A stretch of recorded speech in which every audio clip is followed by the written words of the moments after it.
So here we're going to look at 4 different exercises that fall into the category of bilateral lower body compound movements. We have the back squat, the overhead squat, the deadlift, and the Romanian deadlift. So the big thing we're looking at is all these exercises are lower body focus with a few changes, as we'll see, like with the back squat versus the overhead squat and where the bar placement is, which then changes the center of mass and a couple other things there.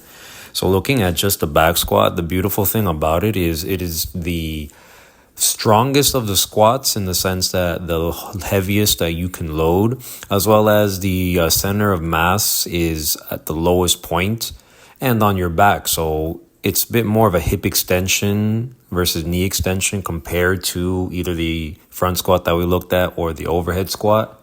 So there will be a bit more of a leaning forward with the trunk. But that's perfectly normal because as long as the athlete's able to maintain the knees in line with the toes and not going past the toes, and that's perfectly fine. Again, the biggest thing being it is a exercise or squat variation that we can load the heaviest, so we will be getting a lot more stress and a lot more adaptations in terms of that. Now looking at the overhead squat, it is the most challenging in terms of stability as the bar is overhead. So the main thing we're looking is there will be a bit of a forward lean with the trunk, and it will be more knee extension versus hip extension. But the other caveat that we have is that mobility in the shoulders becomes very crucial. We need to have good external rotation so that as this athlete is squatting down and essentially the trunk leans a little forward, the shoulders should be able to externally rotate a little more backwards. So we're still maintaining that bar in a straight line from the top to bottom, but all those chains need to be able to function in the manner we want, or else there will be some limitations that we'll see, either the bar moving forward and back or the actual knees moving forward to keep the trunk upright. So there are a couple more limitations we're looking at when it comes to overhead squat that we do want to be aware of. The good thing is it is linked with like the Olympic snatch, so being able to practice that exercise will improve the overhead squat itself.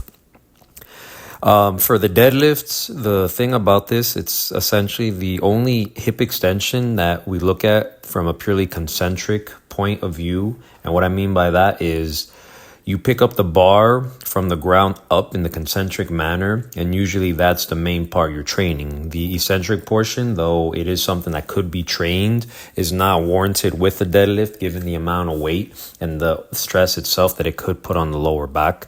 Changing it to a trap bar instead of a bar in front of you, then we can start looking at being able to do essentially the eccentric portion. But for the most part, it is usually done just in a concentric manner.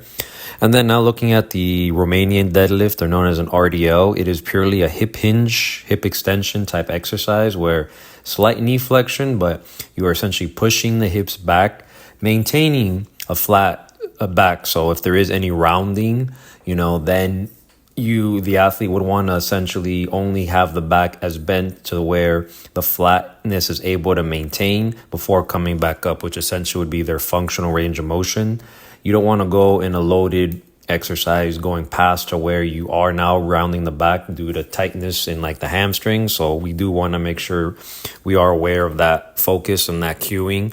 But again, it is a pure hinge hip extension exercise where you eccentrically push the hips back and then concentrically drive them forward.